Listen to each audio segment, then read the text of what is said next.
La jeune chambre internationale San Pedro à l'assaut du cancer du col de l'utérus. Une vaste campagne de sensibilisation et de dépistage gratuit vient d'être lancée au quartier Bardo de San Pedro.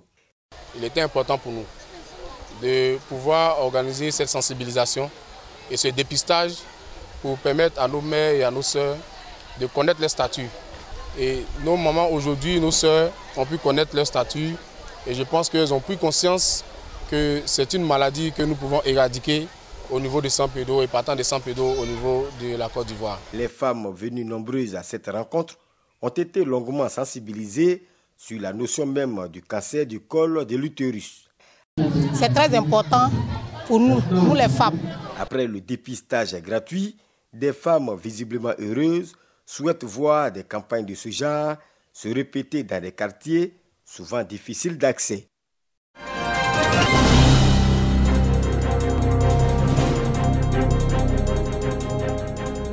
En présence des autorités administratives, chefs traditionnels et cadres de la région de la Maraoué, le maire de Bonon, Trazé Binguessan, et le député de Boisflé, Dominique Adjé, posent la première pierre de la future société d'exploitation de carrières de granulats qui sera installée dans la ville de Bonon.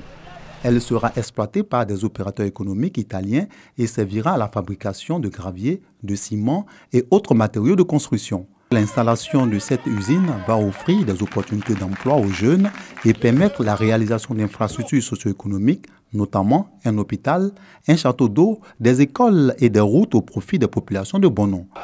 Nous, jeunes, vieux, qui ne faisons rien, je pense qu'ils sont là pour nous aider. Le partenariat public-privé doit être une priorité aujourd'hui pour la Côte d'Ivoire. Et c'est ce partenariat que nous sommes en train de faire aujourd'hui entre les investisseurs italiens et le maire de la commune de Bonon qui se mettent d'accord pour développer la ville de Bonon ensemble. Ce sont 12 milliards de francs CFA que va investir la société italienne. Son représentant Andrea Dalle a rassuré la population de Bonon sur sa capacité et volonté d'accompagner le développement dans ce département. Nous prévoyons aussi des possibilités de promotion, de réduction des coûts de construction pour faciliter les réalisations des infrastructures, des habitations, des projets dans la région. Le député de Boisflé, Dominique Adjé, parrain de la cérémonie, a salué le maire et ses partenaires pour cette belle initiative, promettant d'apporter son appui pour la réalisation de ce projet qui suscite déjà beaucoup d'espoir chez les populations. Bonon, ville cosmopolite, est pressée d'accueillir sa première unité industrielle.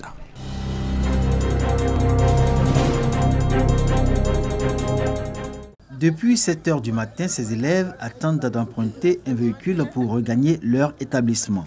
Nous sommes à Yaoukro, village de la sous-préfecture de Tankessé, où justement se trouve le collège que fréquentent ces garçons et filles. Chaque jour ouvrable, ils sont contraints à la même épreuve.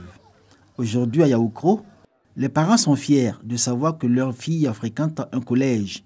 Admiratifs devant ces jeunes filles en tenue scolaire et heureux aussi de réaliser qu'ils n'ont pas eu tort d'envoyer leur fille à l'école. Par le conseil de mes parents, j'étudiais mes leçons, je ne suivais pas les garçons. Je restais à la maison et bossais tout le temps. Je suis arrivée en Sénégal. Ma fille m'a donné une satisfaction parce qu'elle a eu le bac. Et elle va continuer. Je sais que par la grâce de Dieu, elle va apporter quelque chose à la famille demain. Collège moderne de Tankessé. Ici, filles et garçons reçoivent un encadrement propice à leur réussite scolaire. Mais les filles, qui constituent près du tiers de l'effectif global, selon les responsables du collège, montrent des insuffisances dans leurs résultats scolaires. Conséquence, le nombre de filles dans les classes d'un niveau à un autre va décroissant. Tout porte à croire que l'enthousiasme de la jeune fille au primaire et cette envie de s'illustrer à l'école dans une concurrence saine avec les garçons faiblit au fil des années, une fois au collège. Les parents oublient qu'une fille qui va à l'école, elle doit d'abord manger, elle doit se loger, elle doit se vêtir. Et ces besoins vitaux là, généralement la jeune fille malheureusement est obligée de les chercher par elle-même et les études sont mises en arrière. Il y a d'autres qui font enfanter les enfants parce qu'ils ne pouvaient pas aller à l'école. Moi, il n'y avait plus le courage pour partir. Elles sont nombreuses, les filles victimes de grossesse en milieu scolaire, devenues des proies faciles dans un environnement aux dures réalités dont elles vivent la mère expérience. Elles réalisent aujourd'hui que le collège et le primaire sont deux mondes totalement différents.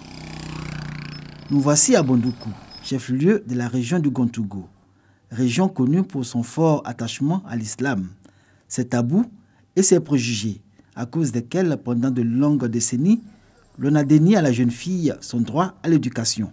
Aujourd'hui, c'est un regard différent sur la jeune fille dans le Gontougo, au nom de la politique de l'école gratuite et obligatoire. Le directeur régional nous conduit au groupe scolaire Mamadou Lamizana, où les filles sont créditées de très bons résultats scolaires. Je les mets en compétition, je leur dis il faut qu'une fille soit première. Elles sont devant, elles veulent apprendre, elles veulent dominer surtout. Elles assimilent facilement. Aller à l'école, ce n'est pas un avantage exclusif du garçon, mais c'est un avantage pour l'humanité. Au niveau des chefs religieux, au niveau des chefs traditionnels et au niveau de toutes les conférences que nous organisons avec la communauté éducative. Nous les exhortons effectivement à la scolarisation de la jeune fille. D'une localité à une autre dans le primaire, les filles sont autant, sinon plus nombreuses que les garçons dans les classes, quel que soit le type d'établissement. À l'exemple du village de Flakedougou, entre Bondoukou et Bouna, dans la région de Bondoukou. À Flakedougou, il existe une école communautaire pour pallier l'insuffisance de structures d'accueil face au flot d'enfants qui frappent à la porte de l'école pour la première fois. Dans les 4 classes de cette école de Flakedougou, les filles dominent les garçons en termes de résultats scolaires. Quand ils sortent du village ici, qu'ils vont en ville, c'est difficile d'avoir un bon parent là-bas, c'est difficile d'avoir même des maisons là-bas. Voilà, cela cause énormément de problèmes. Et quand c'est comme ça, ces filles-là reviennent à côté des parents. Même en créant un courrier de proximité, ce n'est pas évident que tous ces enfants-là puissent avoir un tuteur. On prône la construction des foyers pour que les enfants déjà puissent avoir un coin où loger. Et puis bon, on pense que ça peut aussi contribuer à garder ce taux-là de scolarisation. La baisse de performance une fois au collège et au lycée des filles, pourtant encourageantes au primaire, sonne comme une symphonie inachevée, au regard de tous les efforts faits par le gouvernement et tous les acteurs et partenaires de l'éducation. Dans les établissements, on trouve des représentants de structures spécialisées, sous tutelle du ministère de l'Éducation nationale, notamment la DEMOS, Direction des mutualités et des œuvres sociales. Ils font un travail remarquable en termes d'écoute, de conseils et de prise en charge psychologique des élèves. Les filles, notamment, bénéficient d'un encadrement à la carte sur les questions de grossesse en milieu scolaire. Si on voit qu'une fille a un peu de soucis, on l'appelle ou bien on l'appelle le parent. Ensemble, on essaie de voir comment on va gérer la situation. On s'entretient et puis ça passe. Au niveau de l'encadrement, l'État doit finir assez d'efforts, tant au niveau des enseignants que même au niveau de l'encadrement social même de l'enfant. Les filles ont leur mot à dire, donc il faut qu'elles aient des bons diplômes pour qu'elles soient effectivement utiles à la société. Alors, question, y a-t-il un démon multiforme à la base de la déperdition de la jeune fille dans le système scolaire? Toute la communauté éducative soutient que non, en appelant au nombre des efforts que fait le gouvernement à poursuivre les actions en faveur de l'école. Je pense à la question de l'internat pour les jeunes filles. Si on veut que la jeune fille qu'on a sensibilisée à scolariser arrive au bout, il faut créer son environnement à elle pour qu'elle soit moins dépendante de la société, du quotidien, pour se consacrer au travail. Ce n'est pas évident que les 1000 qui sont entrés au CP1 sortent les 1000 en classe terminale. Il va sans dire qu'il va toujours avoir des déperditions en cours de chemin. Mais malheureusement, avec les pesanteurs, il arrive, soit par faiblesse naturelle ou bien par des difficultés sociales, que tel ou tel élève ne puisse pas aller jusqu'au bout.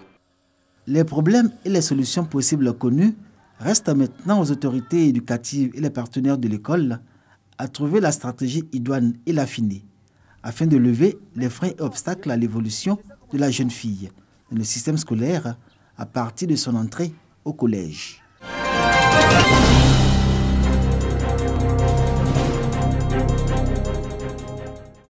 Scène de joie et de danse des populations des 9 villages du canton Bodjogo dans le département d'Odiéné. En effet, les 9 villages du canton sont connectés au réseau électrique national et 3 autres disposent de l'eau potable. Électrification rurale, adduction d'eau potable et reprofilage des pistes. Des réalisations qui ont permis au canton Bodjogo de sortir de sa léthargie et de compter parmi les cantons modernes de la région du Kabadougou. La mutuelle des cadres du Bodjogo a donc initié une journée pour célébrer le développement. Les différents intervenants ont exprimé la reconnaissance des populations au président de la République Alassane Ouattara, principal acteur de ce développement. Aujourd'hui, on n'a plus besoin de cette lampe pour éclairer nos maisons. Maintenant, tout a été réalisé. Ce qui est en cours de réalisation, c'est les châteaux d'eau dans les 9 villages, lequel déjà il y a 3 qui a été effectué. Touré Ousmane, représentant le ministre de l'économie et des finances, a exhorté les populations à la cohésion. Il a également invité les populations à se servir d'électricité pour créer des activités génératrices de revenus. Je demande à tout le canton de se joindre à moi pour rendre un vibrant hommage au président de la République, son Excellence Alassane Ouattara, d'avoir fait de cette aspiration très légitime des populations du canton Bodjogo, à savoir l'accès à l'électricité. Pour accompagner les actions de développement du président de la République, le maire de la commune de Sédougou a offert 100 compteurs électriques aux 9 villages du canton.